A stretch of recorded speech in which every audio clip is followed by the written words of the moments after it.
আজকে আমরা পড়ব chapter 3 power of courts section 24 থেকে 25 সেন্টেন্স অফ ইমপ্রিজনমেন্ট মানে জেলে রাখার জন্য কতটা ক্ষমতা রয়েছে সেটা বলছে। সেকশন 24 বলছে ইন ডিফল্ট অফ ফাইন মানে কেউ যদি জরিমানা ভরতে না পারে, ফাইন যদি না দিতে পারে মানে ডিফল্ট করে যায় তাহলে কি হতে পারে। তার আগে পড়ব সেকশন 23 আমরা আগেই পড়েছি সিজিএম, জেএমএফসি আর জেএমএসসির সাজা কত দূর। এবার যদি ধরে নাও যে জেএমসি কোর্টে আপ টু 3 ইয়ার্সের সাজা হতে পারে প্লাস 50,000 টাকার জরিমানাও হতে পারে, মানে বোথও হতে পারে, ঠিক আছে। এবার দেখা যাচ্ছে কোনো এক ব্যক্তি ক্রাইম করেছে আর তার সাজা হচ্ছে 3 বছরের প্লাস 50,000 টাকা। দেখা যাচ্ছে কোনো কারণে সে 50,000 টাকা পে করতে পারছে না, তার মানে কি হচ্ছে সে সেকশন 24 অনুযায়ী ইন ডিফল্ট অফ ফাইন হচ্ছে। তাহলে কি তার সেই 50,000 টাকা মাফ করে দেওয়া হবে নাকি তার বদলে সাজা দেওয়া হবে? তো এই সেকশনে সেটাই বলছে। ওয়ানে বলছে magistrate may award such term of imprisonment term কি কি শর্তে।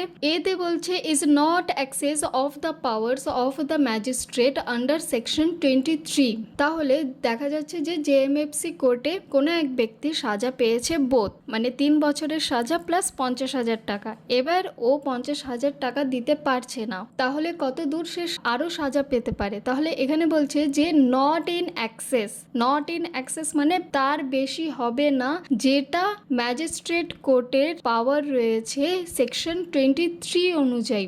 মানে জেএমএফসির কোর্টের পাওয়ার রয়েছে 3 বছর, তারেও 3 বছরের বেশি সাজা দিতে পারবে না। সিজিএম কোর্টের পাওয়ার রয়েছে 7 বছরের, তাহলেও 7 বছরের বেশি সাজা দিতে পারবে না। জেএমএসসির কোর্টের সাজা রয়েছে 1 বছর, তাহলেও 1 বছরের বেশি সাজা দিতে পারবে না, ঠিক আছে। এবার দেখো এখানে সিজিএম কোর্টে কিন্তু কোনো টাকার ফাইন নেই, তার মানে এখানে কোনো ফাইন ডিফল্টের গল্পই আসবে না। কিন্তু জেএমএফসি অ্যান্ড জেএমএসসি মানে judicial magistrate first class and judicial magistrate second ক্লাসে যদি কেউ বোথ সাজা পেয়ে থাকে বা অনলি যদি টাকারই সাজা পেয়ে থাকে যে 50,000 বা 10,000, আর সেটা যদি ওরা না দিতে পারে তাহলে 3 বছরের উপরে সাজা দিতে পারবে না জেএমএফসি কোর্ট, আর এই 1 বছরের বেশি সাজা দিতে পারবে না জেএমএসসি কোর্ট, ঠিক আছে। বিতে বলছে shall not exist 1/4 of the term of imprisonment which the magistrate is competent to inflict. এবার 1/4 কেন বলছে?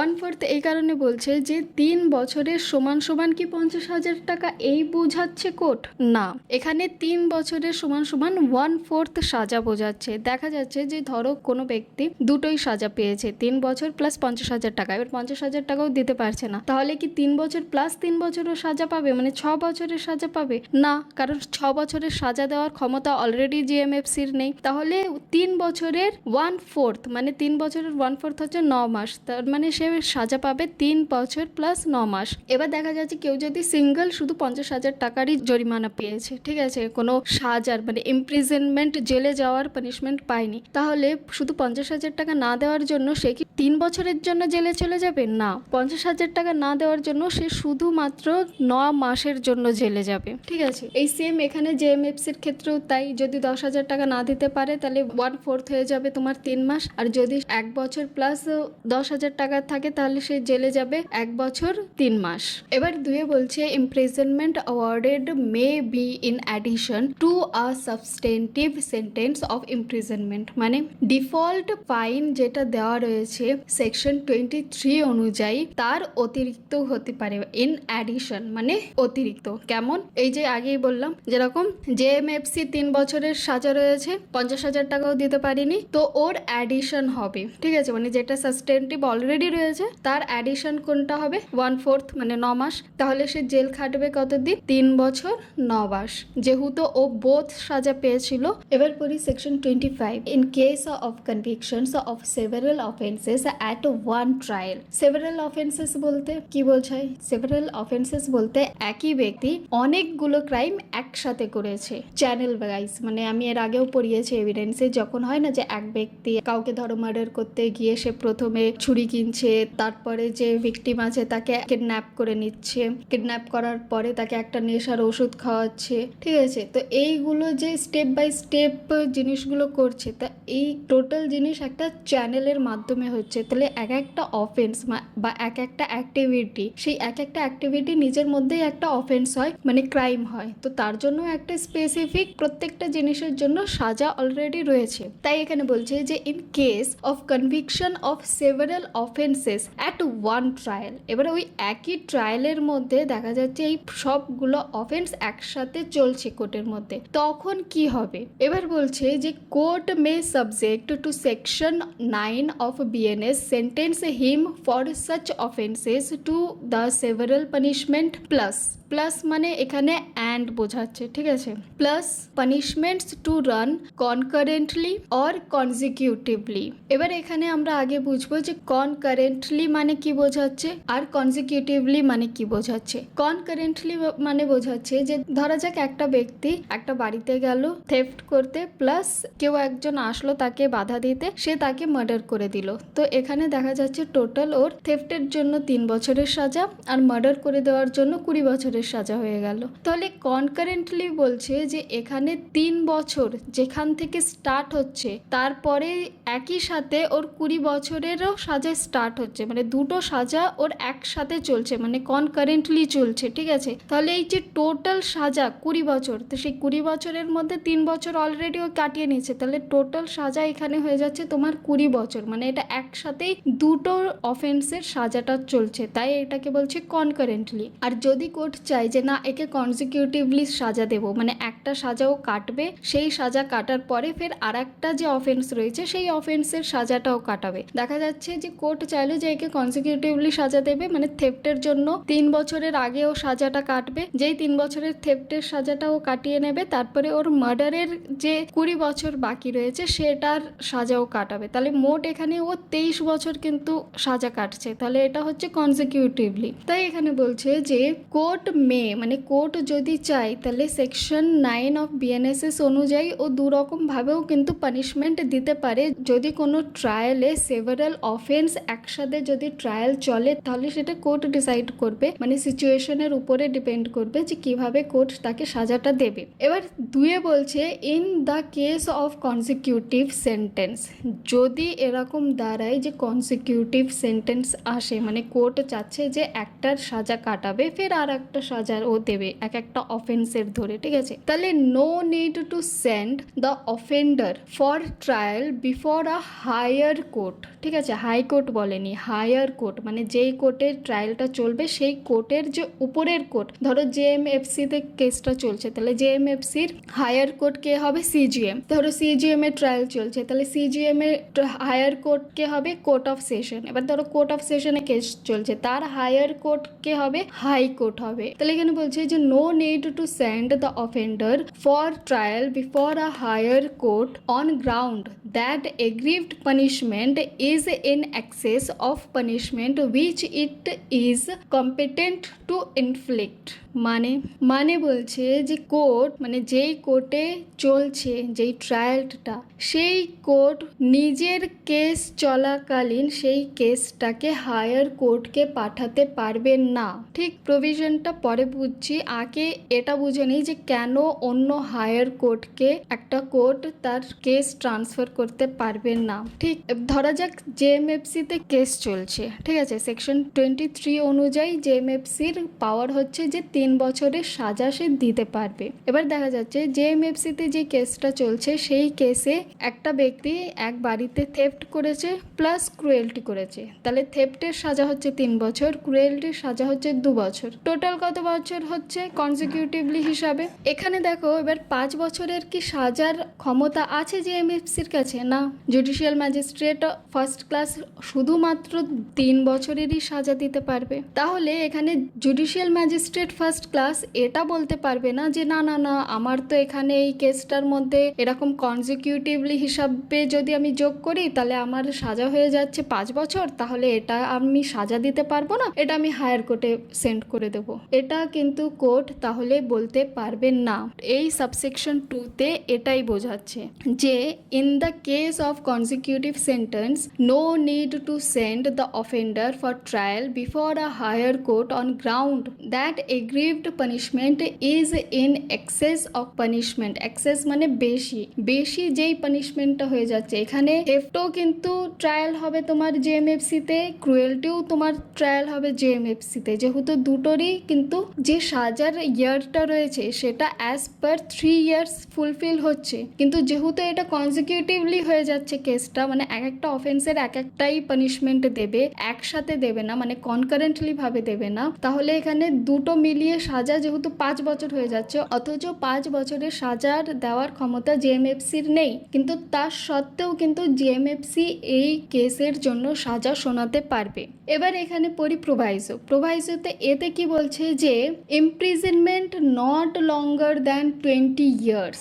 এবার তোমরা বলবে যে 20 ইয়ার্সের সাজা তো তোমার রয়েছে একমাত্র সেশন কোর্টে বা হাইকোর্টে, ঠিক আছে, তাহলে সেকশন 22তে তোমার 20 ইয়ার্স প্লাস ডেথ সেন্টেন্স পর্যন্ত ক্ষমতা রয়েছে। তাহলে এখানে প্রভিশনে বলছে যে কখন তুমি হায়ার কোর্টে নিজের কেসটাকে ট্রান্সফার করতে পারবে। তাহলে এ অনুযায়ী বলে দিচ্ছে যে যদি 20 বছরের বেশি সাজা না হয়, দেখা যাচ্ছে কোনো একটা কেসে থেফট করেছে, ক্রুয়েলটি করেছে, মার্ডার করেছে, রেপ করেছে, এবার সবগুলো সাজা মিলিয়ে তোমার 20 বছরের বেশি হয়ে যাবে। যেই 20 বছরের বেশি হয়ে যাবে তখনই সেই কোর্টের তখন ক্ষমতার বাইরে হয়ে যাবে, যেহেতু সেটা অনেক 20 বছরের বেশি বা ডেথ সেন্টেন্স পর্যন্তও চলে আসছে, তাহলে সে তখন নিজের কেসটাকে হায়ার কোর্টে ট্রান্সফার করতে পারবে। সে যে কোনো কোর্ট হতে পারে, সেটা সেকশন 22 অনুযায়ী হাইকোর্ট হোক বা সেশন কোর্ট হোক, ঠিক আছে, কোনো বি কোর্টে হতে পারে। আর বিতে বলছে যে এগ্রিভড পানিশমেন্ট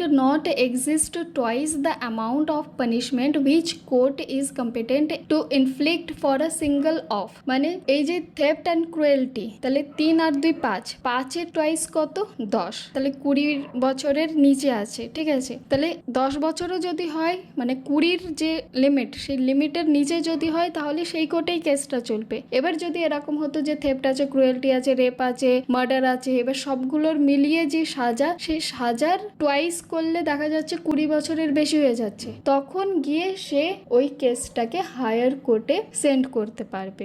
আমি জানি না তোমরা কে কি বুঝেছো, বাট এর থেকে ইজি ওয়েতে আমি কি করে বোঝাবো আমি জানি না। আচ্ছা, এবার আমরা পড়ি বেয়ার অ্যাক্ট হিসাবে। সেকশন 24-এ বলছে sentence of imprisonment in default of fine, আর এটা ছিল আগে সেকশন 30-তে CrPC. The court of a magistrate may award such term of imprisonment in default of payment of fine as in authorized by law. তাহলে জরিমানা না দিলে কারাদণ্ড দেওয়ার ক্ষমতা, কোনো ম্যাজিস্ট্রেট জরিমানা মানে ফাইন দিলে যদি অভিযুক্ত জরিমানা পরিশোধ না করে, তাহলে আদালত আইনি অনুযায়ী ডিফল্ট কারাদণ্ড imprisonment in default of payment of fine দিতে পারে। তবে দুটি গুরুত্বপূর্ণ শর্ত আছে। কি প্রোভাইজো বলছে দ্যাট দ্য টার্ম, এতে বলছে is not in excess of the powers of the magistrate under section 23। সেই 23-র কি কি পাওয়ার, যে সিজিএম দিতে পারবে 7 বছরের সাজা, জেএমএফসি দিতে পারবে 3 বছরের সাজা 50,000 টাকা বা বোথ বা কমিউনিটি সার্ভিস, জেএমএফসি দিতে পারবে আপ টু 1 বছরের সাজা 10,000 টাকা বোথ বা কমিউনিটি সার্ভিস। তাহলে এখানে সীমা অতিক্রম করা যাবে না, মানে ডিফল্ট কারাদণ্ড ধারা 23-র নির্ধারিত ম্যাজিস্ট্রেটের ক্ষমতার সীমা অতিক্রম করতে পারবে না, অর্থাৎ সেকেন্ড ক্লাস 1 বছরের বেশি নয়, ফার্স্ট ক্লাস 3 বছরের বেশি নয়, সিজিএম 7 বছরের বেশি নয়। বিতে বলছে shall not where imprisonment has been awarded as part of the substantive sentence exist 1/4 of the term of imprisonment which the magistrate is competent to inflict as punishment for the offences otherwise than as imprisonment in a default of payment of the fine। তাহলে 1/4 নিয়ম মানে 1/4, যদি magistrate ইতিমধ্যে মূল শাস্তি হিসাবে কারাদণ্ড দিয়েছেন, তাহলে ডিফল্ট কারাদণ্ড ম্যাজিস্ট্রেট যে সর্বোচ্চ কারাদণ্ড দিতে পারেন তার 1/4 বেশি হতে পারবে না। ঠিক ধরা যাক ফার্স্ট ক্লাস ম্যাজিস্ট্রেট সর্বোচ্চ 3 বছরের জেল দিতে পারেন, তাহলে ডিফল্ট কারাদণ্ড হবে সর্বোচ্চ 3 বছরের 1/4 মানে 9 মাস। দুই বলছে the imprisonment awarded under this sections may be in addition to the substantive sentence of imprisonment for the maximum term awardable by the magistrate under section 23। তাহলে ডিফল্ট কারাদণ্ড অতিরিক্ত হবে, ডিফল্ট কারাদণ্ড মানে মূল সাবস্টেন্টিভ কারাদণ্ডের অতিরিক্ত ইন অ্যাডিশনও হতে পারে, অর্থাৎ ম্যাজিস্ট্রেট ধারা 23 অনুযায়ী সর্বোচ্চ কারাদণ্ড দিয়েও তার সঙ্গে ডিফল্ট কারাদণ্ড যোগ হতে পারে, মানে 3 বছর প্লাস 9 মাস, তাহলে 3 বছর 9 মাসও জেল খাটবে। সেকশন 25 বলছে sentence in case of কনভিকশনস of several offences at one trial. এটা ছিল সেকশন 31 সিআরপিসিতে। 1 বলছে when a person is convicted at one trial of 2 or more offenses, the court may subject to the provisions of section 9 of the Bharatiya Nyaya Sanhita 2023 sentence him for such offenses to the several punishment prescribed therefore which such court is competent to inflict, and the court shall, considering the gravity of offenses, order such punishment to run concurrently or consecutively। এবার আগে দেখো কনকারেন্টলিটা কিন্তু ছিল, কিন্তু consecutively নতুন add হয়েছে। এবার বলছে একাধিক অপরাধের দণ্ড মানে sentence in case of কনভিকশনস of several offences at one trial. যদি কোনো ব্যক্তি একই বিচারে মানে ওয়ান ট্রায়ালে 2টি বা তার বেশি অপরাধে দোষী হন, তাহলে আদালত পৃথক পৃথক শাস্তি দিতে পারে। প্রতিটি অপরাধের জন্য আইনও নির্ধারিত পৃথক শাস্তি দিতে পারে, তবে শর্ত হলো আদালতের যে পরিমাণ শাস্তি দেওয়ার ক্ষমতা আছে তার মধ্যেই থাকতে হবে। আর 2 বলছে কনকারেন্ট না কনজিকিউটিভ, সেটা আদালত ঠিক করবে। আদালত অপরাধের গুরুত্ব মানে গ্র্যাভিটি অফ অফেন্সেস বিবেচনা করে সিদ্ধান্ত নেবেন। শাস্তিগুলি একসঙ্গে চলবে মানে কনকারেন্ট একই সময়ে ভোগ হবে, অথবা শাস্তিগুলি পরপর চলবে মানে কনজিকিউটিভ ভাবে চলবে, একটির পর আরেকটি শুরু হবে। 3 বলছে সেকশন 9 অফ বিএনএস এর সাপেক্ষে এই শাস্তি প্রদান করতে হবে ভারতীয় ন্যায় সংহিতার ধারা 9 এর বিধান মেনে। ধারা 9 মূলত একাধিক অপরাধের ক্ষেত্রে শাস্তির সীমা নির্ধারণ করে। মানে যদি উদাহরণ বলি, ধরা যাক একজন ব্যক্তি 2টি অপরাধের দোষী, তাহলে অপরাধ 1 হচ্ছে 3 বছরের সাজা, অপরাধ 2 হচ্ছে 2 বছরের সাজা। তাহলে আদালত চাইলে বলতে পারে যে কনকারেন্ট মোট 3 বছর ভোগ করবে, বা কনজিকিউটিভ ভাবেও বলতে পারে যে মোট 5 বছর ভোগ করবে, সেটা টোটালি আদালতের উপরে। 2 বলছে in the case of consecutive sentence it shall not be necessary for the court by reason only the aggregate punishment for the several offences being in excess of the punishment which it is competent to inflict on convictions of a single offence to send the offender for trial before a higher court। তাহলে consecutive সেন্টেন্সের সীমা যদি আদালত একাধিক অপরাধের consecutive মানে পরপর শাস্তি দেওয়ার সিদ্ধান্ত নেয়, তাহলে মোট শাস্তি অ্যাগ্রিগেট পানিশমেন্ট একটি একক অপরাধের জন্য আদালতের ক্ষমতার সীমা অতিক্রম করলেও শুধুমাত্র এই কারণে মামলাটি উচ্চতর আদালতে পাঠাতে হবে না। কি কারণ? প্রোভাইডেড বলছে যে এতে বলছে in no case shall such persons be sentenced to imprisonment for a longer period than 20 years. এটাও নতুন করে যোগ করা হয়েছে। বিতে বলছে the aggregate punishment shall not exist twice the amount of punishment which the court is competent to inflict for a single offence. তাহলে 2টি গুরুত্বপূর্ণ সীমাবদ্ধ কি বলছে যে সর্বোচ্চ সীমা 20 বছর, কোনো ক্ষেত্রেই মোট কারাদণ্ড 20 বছরের বেশি হতে পারবে না। বিতে বলছে দ্বিগুণ সীমা মানে ডাবল লিমিট রুল, যদি মোট শাস্তি আদালতে যে একক অপরাধের জন্য সর্বোচ্চ শাস্তি দিতে পারে তার দ্বিগুণের বেশি হতে পারে না, মানে সেই শাস্তিটাকে ডাবল করবে, তার ডাবলের যদি কমে হয় তবে ও দিতে পারবে। ঠিক সহজ উদাহরণ বলি যে ধরো যাক একজন ফার্স্ট ক্লাস ম্যাজিস্ট্রেট সর্বোচ্চ 3 বছর জেল দিতে পারেন, তাহলে কনজিকিউটিভ সেন্টেন্সে মোট শাস্তি সর্বোচ্চ মানে 3x2 হয়ে গেল 6 বছর, কিন্তু 20 বছরের বেশি কখনো নয়। ঠিক আছে, তাহলে সে সাজা দিতে পারবে। 20 বছরের বেশি যদি হয়ে যায় তবে সে হায়ার কোর্টে পাঠাবে। 3 বলছে for the purpose of appeal by a convicted person the aggregate of the consecutive sentence passed against him under this section shall be deemed to be a single sentence. তাহলে আপিলের ক্ষেত্রে গণনা মানে আপিল করার সময় কনজিকিউটিভ সেন্টেন্সের মোট শাস্তি একটি একক শাস্তি মানে সিঙ্গল সেন্টেন্স হিসাবে গণ্য হবে। সহজ ভাষায় যে 2 + 3 + 4 বছরের পরপর হলে মোট 9 বছরকে একটি শাস্তি ধরা হবে আপিলে। ধরো কোনো এক ব্যক্তি শাস্তি পেয়েছে কনজিকিউটিভ হিসাবে মানে থেফটের জন্য, মার্ডারের জন্য আর ক্রুয়েল ক্রুয়েলটির জন্য, ঠিক আছে? তাহলে সেই পুরো সাজাকে একটা অফেন্স করেছে বলে, মানে এমনভাবে দেখা হবে যে ওই ব্যক্তিটা একটা কেসে একটাই অফেন্স করেছে, যার সাজা হচ্ছে 9 বছর। তো এইভাবে আপিলে ধরা হবে। আজকে এই পর্যন্ত।